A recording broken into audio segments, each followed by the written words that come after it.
Hello नमस्कार दोस्तों, बहुत बहुत स्वागत करते हैं हमारे यूट्यूब चैनल पर। और जैसा कि जानते हैं पर डे आपके लिए करेंट अफेयर लेके आते हैं। और आज भी करेंट अफेयर लेके आए हैं आपके लिए।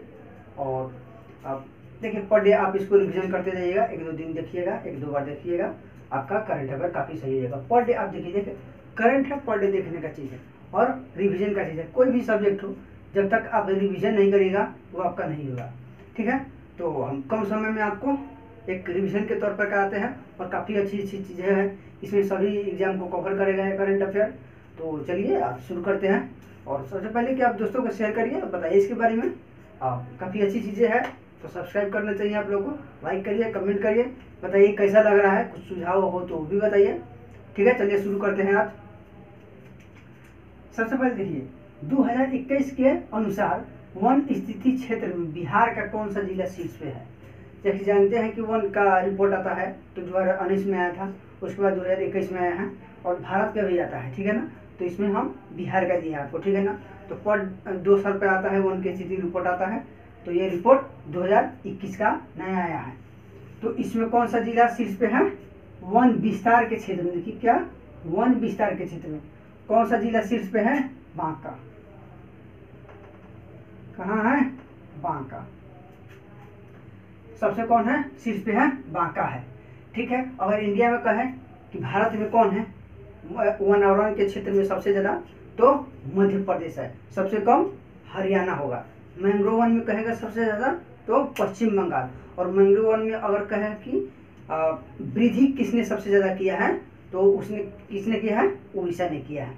ठीक है, तो वन आवरण के क्षेत्र में भारत में कौन होगा? मध्य प्रदेश होगा। ठीक है ना, चलिए किस देश ने, जैसा कि आप जानते हैं कि जिस दिन महेंद्र सिंह धोनी ने संन्यास लिया था उस दिन सुरेश रैना ने भी संन्यास लिए थे। और ऐसा माना जाता है कि काफ़ी मतलब गहरे और क्लोज है और अच्छे खिलाड़ी भी थे सुरेश रैना। लेकिन इस बार देखिए अब क्या हुआ क्या नहीं, कि चेन्नई सुपर किंग ने सुरेश रैना को परचेज नहीं किया, मतलब खरीद नहीं पाए। अब क्यों नहीं खरीदे, क्यों नहीं हो, मतलब क्या हुआ ये तो कोई नहीं जानता है। बस तो देखिए इसके लिए देखिए क्या है कि किस देश ने सुरेश रैना को स्पोर्ट्स आइकन पुरस्कार से सम्मानित किया है। तो कौन सा है देश? मालदीव। कौन सा? मालदीव की सरकार है जो सुरेश रैना को स्पोर्ट्स आइकन पुरस्कार से सम्मानित किया। ठीक है, और इस आईपीएल में जो जानते हैं कि अभी आईपीएल चल रहा है, उस आईपीएल में यह कमेंट्री के तौर पे सुरेश रैना कर रहे हैं, इसमें भी सुरेश रैना है। और इस आईपीएल में जानते हैं कि टाटा ने इसको मैंने इसमें साझेदारी टाटा का है। टाटा इसको पहले वीवो आईपीएल होता था, अभी टाटा आईपीएल हो रहा है। और टाटा के साथ इसमें आधिकारिक जो साझेदारी है, मतलब आधे आधे का, वो एक तो टाटा है और दूसरा कौन है? रुपए है। दूसरा कौन है? रुपए है। पहले वीडियो में हम इसको करा चुके हैं। ठीक है ना, तो चलिए भारतीय सेना और किस राज्य ने सुरक्षा कवच 2 का, भारतीय सेना और किस राज्य की सेना ने सुरक्षा कवच 2 अभ्यास का आयोजन किया है? तो कहाँ किया है? महाराष्ट्र।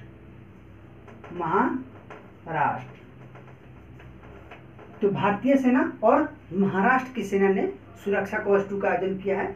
इसका मेन मोटिव क्या है सुरक्षा कवच 2 का? है कि आप बम डिस्पोजल करना और आतंकवाद को कम करना। इसी के लिए उद्देश्य से, अगर उद्देश्य पूछता है तो ये हो जाएगा। तो भारत की सेना और महाराष्ट्र की सेना ने मिलकर सुरक्षा कवच 2 का आयोजन किया। ठीक है, चलिए वित्त वर्ष 2021 से 22 में वस्तुओं का निर्यात कितना प्रतिशत बढ़कर 408 अरब डॉलर 400.8 अरब डॉलर पहुंच गया है। ठीक है ना, देखिए इसमें तो बहुत ही खेला हुआ है और कुछ बताते हैं हम आपको। ठीक है, देखिए क्या हुआ है, ऊपर का हो गया तो हम ऊपर का साफ करते हैं। ठीक है ना,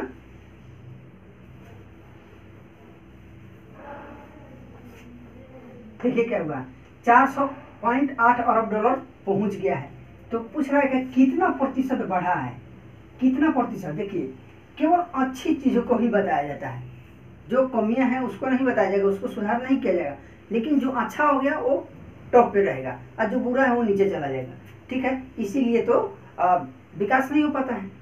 जो अच्छी चीज़ है उसी को आप बताइएगा, केवल बुरा चीज़ को उसको नहीं भरिएगा, उसको आगे नहीं करिएगा, तो कैसे काम चलेगा। तो देखिए क्या हुआ है कि निर्यात किया गया है, मतलब निर्यात करने के मामले में, मतलब एक्सपोर्ट करने के मामले में, ये निर्यात का मतलब होता है एक्सपोर्ट, यहाँ से जाने के मामले में 400.8 अरब डॉलर पहुंच गया है और यह बढ़ा हुआ है।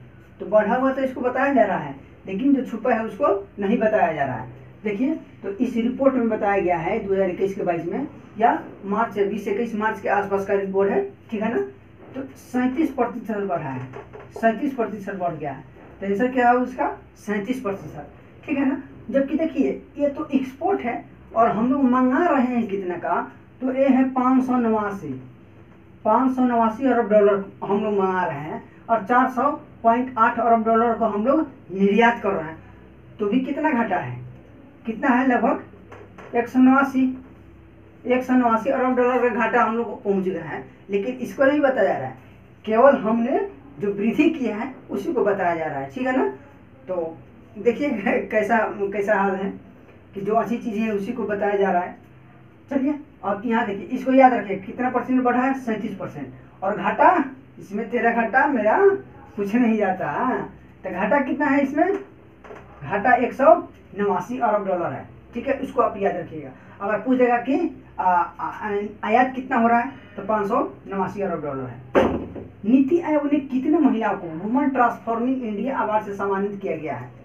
देखिए कितने महिला को, तो 75। कितने महिला है, 75 महिला को।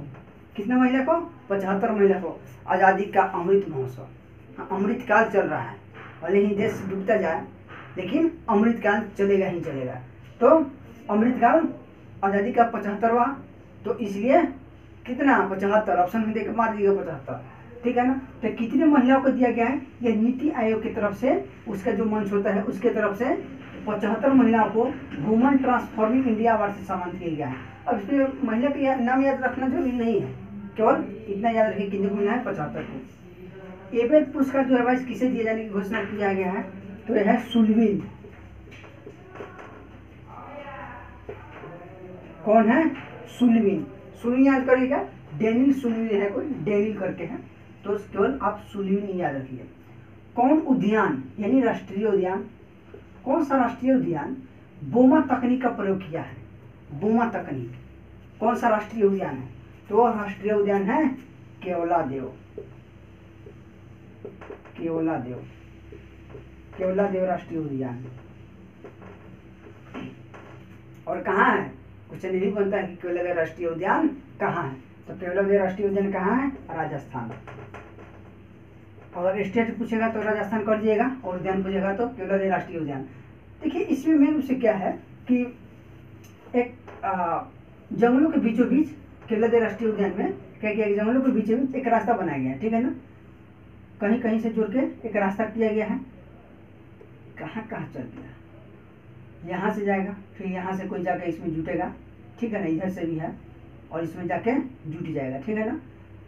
और यहाँ पे एक गाड़ी खड़ा रहेगा, चलो भाई, हाँ लटक दिया गाड़ी पे, यहाँ पे गाड़ी खड़ा है और यहाँ से हिरन है ना, हिरन को क्या किया जा रहा है, हिरन जब इस रास्ते से जाएगा, एक रास्ता का तैयार किया गया है, इस रास्ते से सीधे जाएगा और यहाँ पे गाड़ी में चला जाएगा और जहाँ उसको ले जाना रहेगा वहाँ लेके चला जाएगा। तो इसी को बोमा तकनीक कहा गया है। तो यह बोमा तकनीक किसने अपनाया है, राजस्थान ने। और हाल ही में जानते हैं कि परीक्षा को नकल को रोकने के लिए राजस्थान ने बहुत ही कड़ा मतलब कानून लेके आया है, ठीक है ना। उसके पहले भी उत्तर प्रदेश और हरियाणा में लाया गया है, लेकिन उतना पालन नहीं हुआ है, लेकिन अभी राजस्थान में इसको भी लाया गया, ठीक है ना। और पूछेगा कि प्रशासन गाँवों का संघ कौन लाया है, तो राजस्थान। और कहेगा चिरंजीवी योजना, तो राजस्थान होगा। कहेगा कि आपातकालीन लैंडिंग कहाँ सबसे पहले किया गया, आपातकालीन लैंडिंग व्यवस्था, तो राजस्थान में ही किया गया है, ठीक है ना। तो कुछ कुछ चीज़ें आप याद रखिएगा इसके बारे में। चलिए, किस राज्य के सीएम ने एंटी करप्शन हेल्पलाइन नंबर शुरू किया है, तो कौन किया है, पंजाब। कौन किया है, पंजाब ने एंटी करप्शन हेल्पलाइन पंजाब ने शुरू किया है, ठीक है ना। और जानते कि पंजाब का कौन है, भगवंत मान है, नए सीएम बने हैं, ठीक है ना। और मेरा मान मेरा काम योजना कहेगा तो कौन होगा, पंजाब होगा।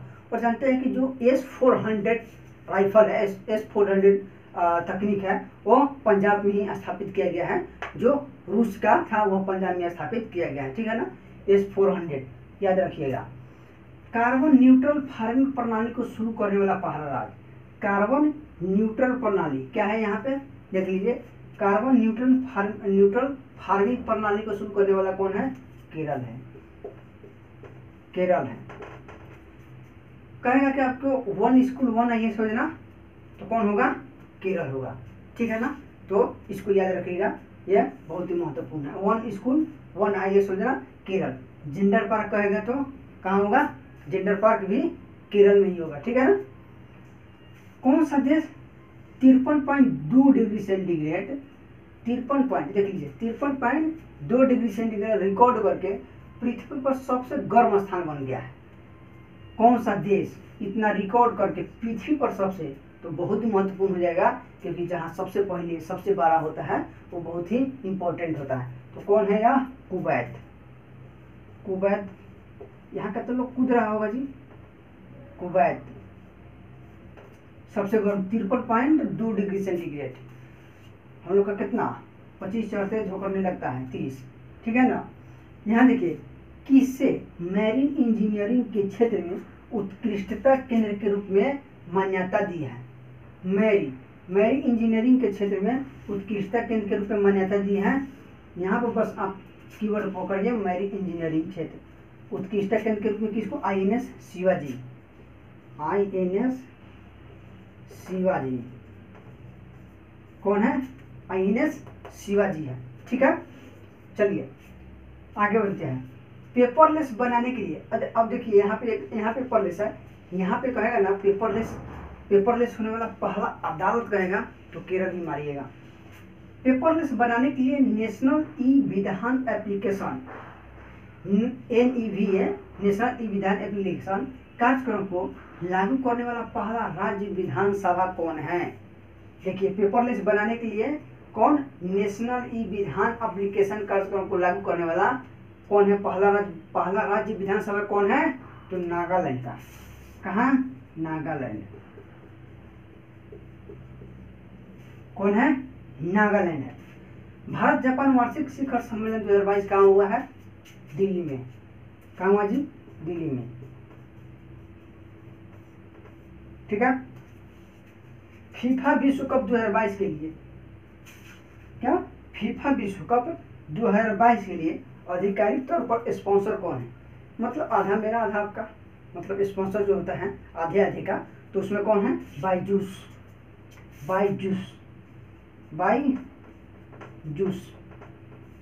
कौन है? बायजूस है। जैसे IPL में टाटा है और टाटा के साथ कौन है आधिकारिक साझेदार? तो रुपए है। कौन? रुपए, याद रखिएगा कौन है? रुपए। IPL में टाटा के साथ कौन है? रुपए आधिकारिक साझेदार। और फीफा में कौन है? तो बायजूस है। और फीफा 2022 कहाँ हो रहा है? दोहा कतर में होगा। फीफा 2022 दोहा कतर में होगा, ठीक है ना। तो चलिए आज भी इतना ही करते हैं और फिर हम आपको कल लेके आएंगे। आप इसके बारे में दोस्तों को बताइए। देखिए आप वीडियो थोड़ी देर की वीडियो रहता है, कितना समय लगा आपको देखने में? अच्छी चीज़ें हैं, अच्छी चीज़ें देखना चाहिए। देखिए आप यूट्यूब पर इधर उधर समय बिताने से अच्छा है कि कुछ समय आप इस पे दीजिए। अब तो सब कोई ना, आज तक ऑनलाइन का ज़माना है, सब कोई कुछ ना कुछ तो कर ही रहा है और सब कोई तो पढ़ ही रहा है। लेकिन आप ज़्यादा समय पढ़ाई पे व्यतीत करिए मोबाइल पे, ठीक है ना। आप इधर उधर की चीज़ों को देखने से बचिए और जो भी मतलब आपको कम समय में कुछ इंपॉर्टेंट चीज़ें करा रहे हैं उसको आप जरूर करिए और दोस्तों को बताइए इसके बारे में। लाइक करिए, शेयर करिए, सब्सक्राइब करिए और बताइए क्या सुधार कर सकते हैं, क्या ला सकते हैं और कैसा करना चाहिए, क्या कुछ और हो सकता है इसमें तो अच्छा करेंगे आपके लिए, ठीक है। चलिए धन्यवाद।